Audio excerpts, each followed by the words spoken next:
안녕하세요.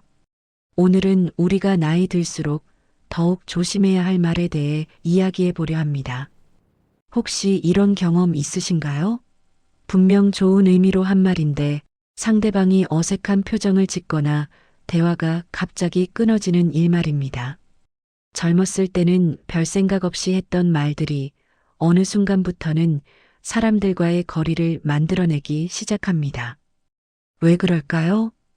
나이가 들수록 우리의 말에는 더 많은 무게가 실리기 때문입니다. 젊을 때 우리의 말은 가벼웠습니다. 실수해도 아직 어려서라는 여유가 있었고 서로 배우며 성장한다는 관대함이 있었지요. 하지만 인생의 후반부로 접어들면서 상황이 달라집니다.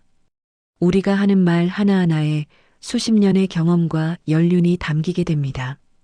그 무게감 때문에 같은 말이라도 전혀 다르게 들리게 되는 거지요. 괜찮다고 말해도 인생을 다 살아본 사람의 괜찮다로 들리고, 걱정 마라고 해도 이미 결론을 내린 사람의 안심시키기로 받아들여집니다. 이것은 우리의 잘못이 아닙니다. 자연스러운 변화입니다. 문제는 이런 변화를 인식하지 못하고 예전처럼 말할 때 생깁니다. 왜 요즘 사람들과 점점 멀어지는 걸까? 혹시 이런 생각 해보신 적 있으신가요? 가족들이 전화를 덜하고 친구들과의 만남이 줄어들고 새로운 사람들과 가까워지기가 어려워진다고 느끼신다면 그 이유 중 하나가 바로 우리가 무심코 내뱉는 말에 있을 수도 있습니다. 하지만 오늘 이 이야기는 여러분을 탓하려는 것이 아닙니다. 오히려 그 반대입니다. 노후의 진짜 품격은 다른 사람을 바꾸려 하는 데 있지 않습니다. 바로 내 자신을 지키는 데 있습니다. 불필요한 오해를 받지 않고 소중한 관계들을 지켜내는 것. 그것이 우리가 말을 조심해야 하는 진짜 이유입니다. 생각해 보세요. 우리는 지금까지 얼마나 많은 사람들을 만나고 얼마나 많은 말을 주고받으며 살아왔습니까? 그런데 인생의 후반부에 와서 말 때문에 관계가 멀어진다면 그것만큼 아쉬운 일이 또 있을까요? 노후의 외로움은 대부분 상황에서 오는 게 아닙니다. 건강이 나빠서도 돈이 없어서도 아닙니다. 의외로 많은 경우가 바로 말에서 시작됩니다. 무심코 던진 한마디가 자녀와의 관계를 어색하게 만들고 선의로 한 조언이 친구를 멀어지게 만들고 경험에서 우러나온 충고가 새로운 인연을 가로막는 일들이 생각보다 자주 일어납니다. 그렇다고 아예 말을 하지 말라는 뜻은 아닙니다. 우리에게는 젊은 세대에게 전해줄 지혜가 있고 인생을 살아오며 쌓은 통찰이 있습니다. 다만 그 귀한 것들을 어떻게 전달하느냐가 중요한 거지요. 말이라는 것은 참 신기합니다. 똑같은 내용이라도 어떻게 포장하느냐에 따라 약이 되기도 하고 독이 되기도 합니다. 특히 우리 나이가 되면 말의 포장이 더욱 중요해집니다. 오늘부터 5번에 걸쳐서 우리가 특히 조심해야 할 말들을 하나씩 짚어보겠습니다. 이것은 남을 가르치기 위한 이야기가 아닙니다. 우리 자신을 지키고 소중한 사람들과의 관계를 오래오래 이어가기 위한 이야기입니다.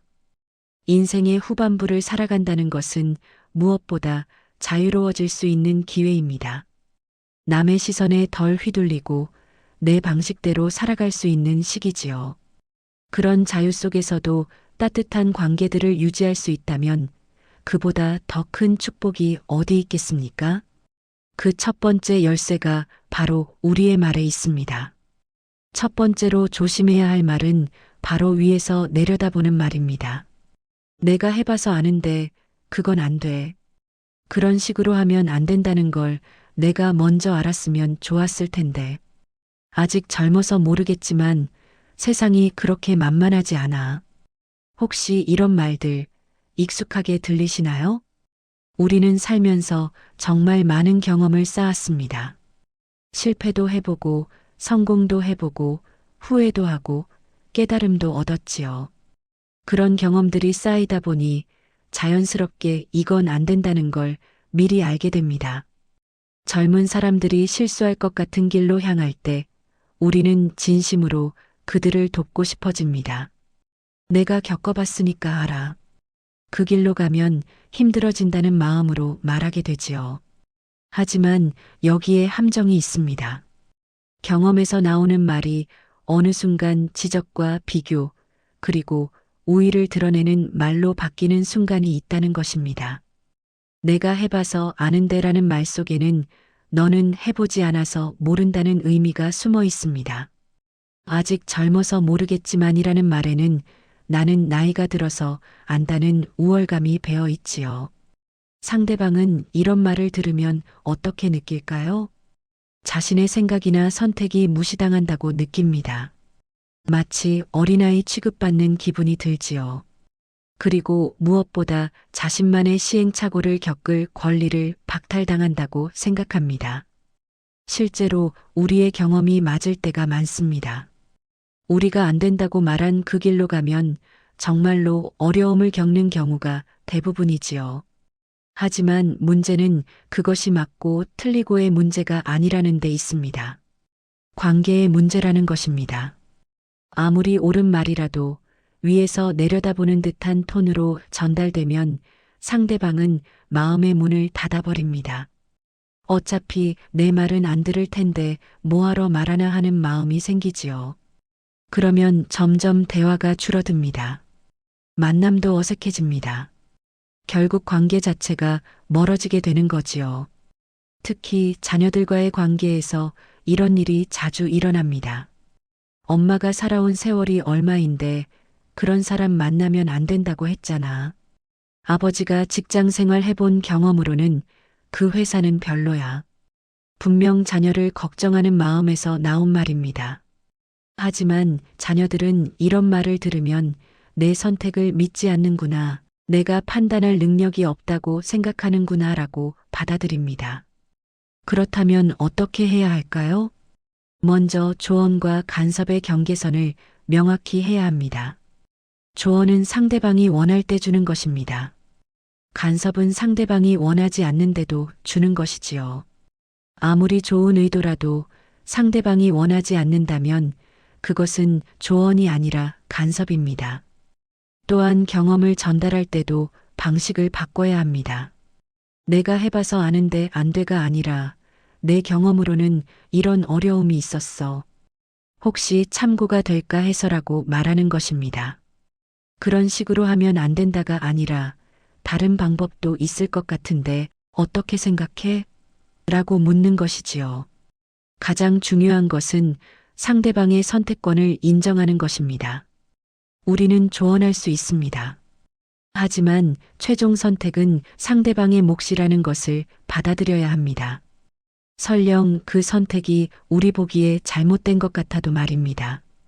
이것이 바로 나이 들수록 익혀야 하는 지혜로운 침묵입니다. 모든 걸 다 말할 필요는 없습니다. 특히 상대방이 듣고 싶어 하지 않는 말이라면 더욱 그렇습니다. 때로는 입을 다물고 지켜보는 것이 더 큰 사랑일 수 있습니다. 물론 쉽지 않습니다. 사랑하는 사람이 실수할 것 같은 길로 향하는 것을 보고만 있기가 얼마나 답답하겠습니까? 하지만 그것이 바로 어른의 사랑입니다. 상대방이 자신만의 길을 걸어갈 수 있도록 믿어주고 기다려주고 필요할 때만 손을 내미는 것. 그것이 진정한 배려입니다. 나이가 들수록 조언은 줄여야 합니다. 대신 존중은 늘려야 하지요. 우리의 경험과 지혜는 소중합니다. 하지만 그것을 강요의 도구로 사용해서는 안 됩니다. 상대방이 원할 때, 상대방이 받아들일 수 있는 방식으로 전달할 때만 그 가치를 발휘할 수 있습니다.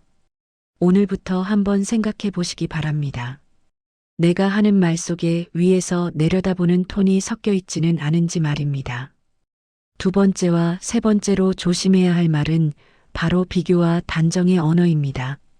요즘 사람들은 참을성이 없다거나 그 나이에 그 정도면 괜찮은 편이라거나 우리 때는 안 그랬다는 말들. 혹시 하루에 몇 번이나 하고 계신가요? 우리는 무의식 중에 비교하며 살아갑니다. 과거와 현재를 비교하고 나와 남을 비교하고 우리 세대와 젊은 세대를 비교하지요. 그리고 그 비교를 바탕으로 판단하고 결론을 내립니다. 이것은 자연스러운 일입니다. 인간은 비교를 통해 세상을 이해하는 존재니까요. 문제는 그 비교가 말로 나올 때입니다. 요즘 사람들은 참을성이 없다는 말을 생각해 보겠습니다. 이 말 속에는 여러 가지 의미가 숨어 있습니다. 우리 때 사람들은 참을성이 있었다는 것, 요즘 사람들은 우리보다 못하다는 것, 참을성이 없는 것은 좋지 않다는 판단이 모두 들어있지요. 하지만 이 말을 듣는 젊은 사람은 어떻게 느낄까요? 내가 속한 세대 전체가 비판받고 있다는 느낌을 받습니다. 나도 그 요즘 사람들 중 하나로 취급받고 있다는 생각이 들지요. 개인으로 보지 않고 집단의 일부로만 본다는 느낌을 받는 것입니다. 그 나이에 그 정도면 괜찮은 편이라는 말도 마찬가지입니다. 이 말을 듣는 사람은 내가 어떤 기준에 의해 평가받고 있다는 생각을 하게 됩니다. 나는 그 정도 수준이라는 등급을 매김받는 느낌이 드는 거지요. 칭찬처럼 들리지만 실제로는 평가와 등급 매기기입니다. 이런 말들이 왜 위험할까요? 첫째, 상대방을 개인이 아닌 집단의 일부로 보게 만들기 때문입니다. 요즘 사람들, 젊은 사람들, 그 나이 사람들이라고 말하는 순간 눈앞에 그 사람만이 가진 독특함과 개별성을 놓치게 됩니다. 모든 사람은 각자 다른 이야기와 상황을 가지고 있는데 집단으로 묶어서 판단해버리는 거지요. 둘째, 보이지 않는 기준을 강요하게 되기 때문입니다. 그 나이에 그 정도면이라고 말할 때 우리는 어떤 기준을 가지고 있습니다. 하지만 그 기준이 상대방에게는 맞지 않을 수 있습니다. 시대도 다르고 환경도 다르고 가치관도 다르니까요. 셋째, 무의식적으로 우월감을 드러내게 되기 때문입니다. 우리 때는 안 그랬다는 말 속에는 우리가 더 나았다는 의미가 숨어 있습니다. 과거를 미화하고 현재를 폄하하는 태도가 배어 있지요. 특히 가족관계에서 이런 일이 자주 일어납니다. 며느리에게 요즘 젊은 엄마들은 아이를 키우는 게 예전 같지 않다고 말하거나 손자에게 요즘 애들은 게임만 하고 책은 안 읽는다고 말하는 경우가 그렇습니다. 이런 말을 들은 며느리는 시어머니가 나를 개별적인 사람으로 보지 않고 요즘 젊은 엄마들 중 하나로만 본다고 느낍니다. 손자는 할아버지가 나를 요즘 애들이라는 틀에 가둬서 본다고 생각하게 되지요. 그렇다면 어떻게 말해야 할까요? 비교 대신 이해를 선택하는 것입니다. 요즘 사람들은 참을성이 없다는 말 대신 요즘은 변화가 빨라서 적응하기 힘들겠다고 말하는 것입니다. 그 나이에 그 정도면 괜찮다는 말 대신 많이 노력했다고 말하는 것이지요. 우리 때는 안 그랬다는 말 대신 시대가 많이 달라졌다고 말하는 것입니다.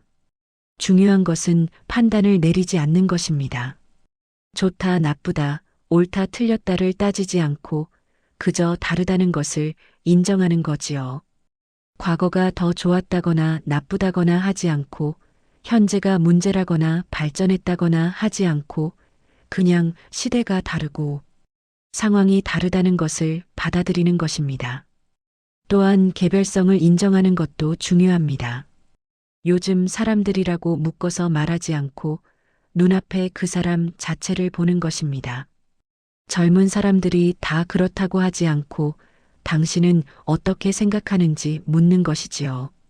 사실 우리도 젊었을 때 요즘 젊은이들이라는 말을 들으며 기분이 좋지 않았던 기억이 있을 겁니다. 나를 개인으로 보지 않고 집단으로만 본다는 서운함을 느꼈던 경험도 있을 것이고요. 그 경험을 기억한다면 우리도 같은 실수를 반복하지 않을 수 있습니다. 비교가 들어간 말은 반드시 상처를 남깁니다. 상대방이 그 자리에서 반박하지 않는다고 해서 괜찮은 게 아닙니다. 마음속으로는 내가 또 평가받고 있다거나 내가 속한 세대가 또 비판받고 있다는 생각을 하며 거리감을 느끼게 됩니다. 그리고 그 거리감이 쌓이고 쌓여서 결국 관계 자체가 소원해지는 결과를 낳게 되는 것입니다. 오늘부터는 말하기 전에 한 번 더 생각해 보시기 바랍니다. 내가 지금 하려는 말 속에 비교나 단정이 들어있지는 않은지, 상대방을 개인으로 보고 있는지, 아니면 어떤 집단의 일부로 보고 있는지 말입니다. 네 번째로 조심해야 할 말은 바로 체념과 포기의 말입니다. 이제 와서 뭐가 달라지겠어. 나는 다 내려놨어. 늙으면 다 그런 거야. 기대하지 않으면 실망도 없지. 이런 말들을 얼마나 자주 하고 계신가요? 나이가 들면서 우리는 자연스럽게 많은 것들을 체험하게 됩니다. 계획대로 되지 않는 일들, 노력해도 바뀌지 않는 상황들, 어쩔 수 없이 받아들여야 하는 현실들 말입니다. 그런 경험들이 쌓이다 보면 점점 기대를 낮추게 됩니다. 욕심을 버리게 되고 현실을 받아들이게 되지요. 이것 자체는 지혜로운 일입니다. 인생의 후반부에 찾아오는 소중한 깨달음이기도 하고요. 하지만 여기서 중요한 구분이 있습니다. 내려놓음과 포기는 다른 것입니다. 내려놓음은 집착을 버리는 것입니다. 결과에 매달리지 않고 과정 자체를 즐기는 것이지요. 포기는 시도 자체를 멈추는 것입니다. 가능성을 닫아버리는 것이고요. 이제 와서 뭐가 달라지겠어라는 말을 생각해 보겠습니다. 이 말 속에는 변화에 대한 포기가 들어 있습니다. 더 이상 새로운 시도를 할 필요가 없다는 체념이 배어 있지요. 하지만 정말 그럴까요? 정말 이제 와서는 아무것도 달라질 수 없을까요? 나이 든다고 해서 모든 가능성이 닫히는 것은 아닙니다. 오히려 인생의 후반부야말로 가장 자유로워질 수 있는 시기입니다. 사회적 역할에서 벗어나고 남의 시선에 덜 신경 쓰게 되고 진짜 하고 싶었던 일들을 할 수 있는 때가 되는 거지요. 그런데 우리가 스스로 그 가능성을 막아버린다면 얼마나 안타까운 일일까요? 나는 다 내려놨어라는 말도 마찬가지입니다. 내려놓음이라는 이름으로 포장되어 있지만 실제로는 체념인 경우가 많습니다. 더 이상 노력하지 않겠다는 선언이지요. 물론 모든 것에 집착할 필요는 없습니다. 나이가 들수록 정말 중요한 것과 그렇지 않은 것을 구분할 줄 아는 지혜가 생기니까요. 하지만 그것이 아예 아무것도 하지 않겠다는 뜻은 아니어야 합니다. 더 큰 문제는 이런 말들이 자신뿐만 아니라 다른 사람들에게도 영향을 준다는 것입니다.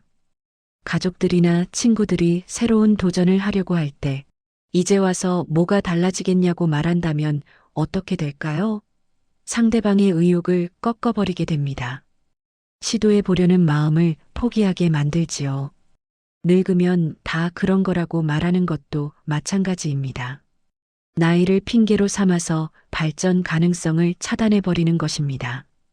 자신의 한계를 나이 탓으로 돌리면서 동시에 같은 나이대의 다른 사람들도 그럴 것이라고 단정해 버리는 거지요. 기대하지 않으면 실망도 없다는 말은 얼핏 지혜로워 보입니다. 하지만 이것도 조심해야 할 말입니다. 기대를 아예 하지 않는다면 기쁨도 없어지기 때문입니다. 인생에서 기대와 희망을 완전히 포기한다는 것은 삶의 활력을 포기한다는 뜻입니다. 작은 것이라도 기대할 만한 것들이 있어야 하루하루가 의미 있어집니다. 그렇다면 어떻게 말해야 할까요? 체념의 언어 대신 수용의 언어를 사용하는 것입니다. 이제 와서 뭐가 달라지겠어 대신 천천히 해봐도 늦지 않아라고 말하는 것입니다. 나는 다 내려놨어 대신 이제는 마음 편하게 할 수 있어라고 말하는 것이지요.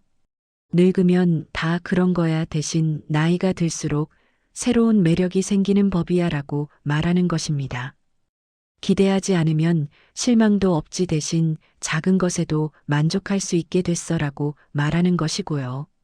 말이 바뀌면 마음도 바뀝니다. 그리고 마음이 바뀌면 행동도 바뀌지요. 실제로 나이가 들어서도 새로운 도전을 하는 분들이 많이 있습니다. 60대에 대학에 입학하는 분도 있고 70대에 새로운 취미를 시작하는 분도 있습니다. 80대에 새로운 사람들과 인연을 맺는 분들도 있고요. 이런 분들의 공통점은 말부터 다르다는 것입니다. 이제 와서 뭐가 달라지겠냐고 하지 않습니다. 대신 해보고 싶었던 일이 있었는데 이제야 시간이 생겼다고 말합니다. 물론 현실을 인정하는 것도 중요합니다. 젊을 때만큼 빠르게 배울 수는 없고 체력도 예전 같지 않을 것입니다. 하지만 그것이 시도 자체를 포기할 이유는 되지 않습니다. 속도는 느려도 방향은 계속 나아갈 수 있습니다. 큰 변화는 어려워도 작은 변화는 얼마든지 가능합니다. 가장 중요한 것은 말이 먼저 포기하지 않는 것입니다. 우리가 하는 말은 우리 자신에게 가장 큰 영향을 줍니다. 매일 체념의 말을 한다면 정말로 체념하게 됩니다. 매일 포기의 말을 한다면 정말로 포기하게 되지요. 하지만 매일 가능성의 말을 한다면 가능성이 열립니다. 매일 희망의 말을 한다면 희망이 생기고요. 인생의 후반부는 끝이 아니라 새로운 시작입니다. 지금까지와는 다른 방식으로 살아갈 수 있는 기회이지요. 그 기회를 말로 막아버리지 마시기 바랍니다. 대신 말로 그 기회를 열어가시기 바랍니다. 체념과 포기의 말이 아니라 수용과 가능성의 말로 하루하루를 채워가시기 바랍니다. 말이 먼저 포기하면 삶도 따라 멈춥니다. 하지만 말이 희망을 품고 있다면 삶도 계속 움직일 것입니다. 마지막으로 가장 중요하게 조심해야 할 말은 바로 상대를 위한다는 말입니다. 다 너 잘되라고 하는 말이야. 내가 힘들까봐 미리 말해주는 거야. 너를 사랑해서 하는 얘기인데. 왜 몰라줘? 부모 마음을 왜 이렇게 아프게 해? 이런 말들 정말 많이 하고 계시지 않나요? 이 말들의 공통점은 무엇일까요? 모두 상대방을 위한다는 명분을 가지고 있다는 것입니다. 사랑한다는 이유로, 걱정된다는 이유로, 잘 되기를 바란다는 이유로 하는 말들이지요. 그런데 여기에 큰 함정이 있습니다. 정말로 상대방을 위하는 말과 상대방을 위한다고 포장된 말은 전혀 다른 것입니다.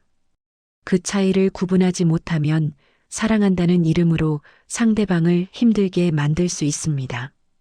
다 너 잘되라고 하는 말이야라는 표현을 생각해 보겠습니다. 이 말을 하는 순간 우리는 상대방의 반발이나 거부감을 무력화시키려고 합니다. 내 말에 대해 불편함을 느끼는 것 자체가 잘못된 것처럼 만들어버리는 거지요. 하지만 정말 상대방을 위하는 말이라면 상대방이 어떻게 받아들이는지가 더 중요해야 합니다. 내가 좋은 의도로 했다고 해서 상대방도 그렇게 받아들여야 한다는 법은 없으니까요. 내가 힘들까봐 미리 말해주는 거라는 말도 마찬가지입니다. 이 말 속에는 상대방이 스스로 판단할 능력이 없다는 전제가 깔려 있습니다. 내가 미리 알려주지 않으면 실수할 것이라는 가정이 들어있지요. 하지만 상대방에게는 자신만의 길을 선택할 권리가 있습니다. 설령 그 길에 어려움이 있다고 하더라도 그것을 직접 경험하며 배울 권리가 있는 것입니다. 너를 사랑해서 하는 얘기라는 말은 더욱 조심해야 합니다. 사랑이라는 이름은 모든 것을 정당화시키는 마법의 단어가 아닙니다. 사랑한다고 해서 상대방의 의사를 무시해도 되는 것은 아니지요. 진짜 사랑은 상대방이 원하는 것을 존중하는 데서 시작됩니다. 내가 원하는 것을 상대방에게 강요하는 것이 아니라 상대방이 원하는 방향을 지지해 주는 것이 사랑입니다. 부모 마음을 왜 이렇게 아프게 하냐는 말은 가장 위험한 말 중 하나입니다. 이 말은 상대방에게 죄책감을 주는 말입니다. 자신의 선택이나 의견을 표현하는 것 자체가 부모를 아프게 하는 잘못된 행동인 것처럼 만들어버리는 거지요. 하지만 자녀에게는 부모와 다른 의견을 가질 권리가 있습니다. 부모의 기대와 다른 길을 선택할 권리도 있고요. 그것이 부모를 아프게 한다고 해서 잘못된 것은 아닙니다. 이런 말들이 왜 문제가 될까요? 첫째, 배려의 언어가 아니라 통제의 언어이기 때문입니다. 진짜 배려는 상대방의 입장에서 생각하는 것입니다. 상대방이 어떻게 느낄지, 무엇을 원할지를 먼저 고려하는 것이지요. 하지만 통제는 내 생각과 내 기준을 상대방에게 맞추라고 요구하는 것입니다. 둘째, 상대방의 자율성을 인정하지 않기 때문입니다. 모든 사람에게는 자신의 삶을 스스로 결정할 권리가 있습니다. 실수할 권리도, 후회할 권리도, 다시 선택할 권리도 있는 것이지요. 하지만 상대를 위한다는 명분으로 그 권리를 빼앗으려고 한다면 그것은 사랑이 아닙니다. 셋째, 관계를 일방적으로 만들어버리기 때문입니다. 건강한 관계는 서로 주고받는 것입니다. 하지만 한쪽에서만 위해준다고 하고 다른 쪽은 그것을 받아들이기만 해야 한다면 그것은 평등한 관계가 아닙니다. 그렇다면 어떻게 해야 할까요? 진짜 배려는 상대방의 선택을 존중하는 데서 시작됩니다. 다 너 잘 되라고 하는 말이야 대신 내 생각은 이렇지만 내 생각은 어때라고 묻는 것입니다. 내가 힘들까봐 미리 말해주는 거야 대신 혹시 도움이 필요하면 언제든 말해라고 하는 것이지요. 너를 사랑해서 하는 얘기야 대신 내가 걱정되는 마음에 하는 말이니까 참고만 해라고 하는 것입니다. 부모 마음을 왜 이렇게 아프게 해 대신 내 선택을 믿고 있어라고 하는 것이고요. 가장 중요한 것은 설득이 아니라 공존을 목적으로 하는 것입니다. 상대방을 내 생각대로 바꾸려고 하지 않는 것입니다. 대신 서로 다른 생각을 가지고도 함께 살아갈 수 있는 방법을 찾는 것이지요. 노후의 진짜 품격은 여기에 있습니다. 누군가를 바꾸려고 애쓰지 않는 태도, 상대방의 선택을 그대로 인정해주는 마음, 내 방식을 강요하지 않는 여유로운 말입니다. 우리는 지금까지 많은 사람들을 사랑해왔습니다. 자녀도, 배우자도, 친구들도, 동료들도 사랑해왔지요. 하지만 그 사랑의 방식을 인생 후반부에 와서는 조금 바꿔야 할 때가 왔습니다. 더 이상 가르치려 하지 않고, 더 이상 바꾸려 하지 않고, 그저 있는 그대로 받아들이고 지지해주는 사랑 말입니다. 이것이야말로 나이가 들수록 더욱 빛나는 사랑의 모습입니다. 상대를 위한다는 말 뒤에 숨어 있는 통제의 마음을 내려놓으시기 바랍니다. 대신 상대방의 선택을 존중하는 진짜 배려의 마음을 키워가시기 바랍니다. 그럴 때 비로소 우리의 말이 상대방에게 진정한 위로와 힘이 될 수 있을 것입니다. 그리고 그런 말들이 모여서 우리 인생 후반부를 더욱 따뜻하고 의미 있게 만들어줄 것입니다. 진짜 배려는 상대방의 선택을 존중하는 데서 시작됩니다. 이것을 기억하시고 오늘부터 조금씩 실천해 보시기 바랍니다.